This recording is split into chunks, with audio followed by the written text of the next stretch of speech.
কেউ নাই হইতেছে কেউ নাই ভাই।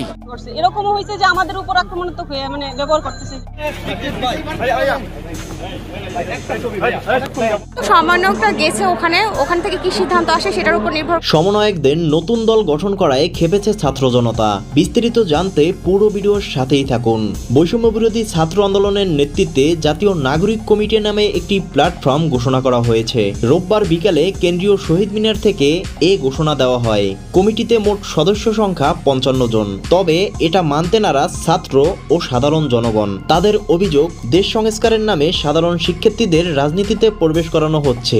দেশের বিভিন্ন স্থানে চলছে জঙ্গি হামলা, মিথ্যা মামলা, গুম, চাঁদাবাজি ইত্যাদি নানা অপকর্ম।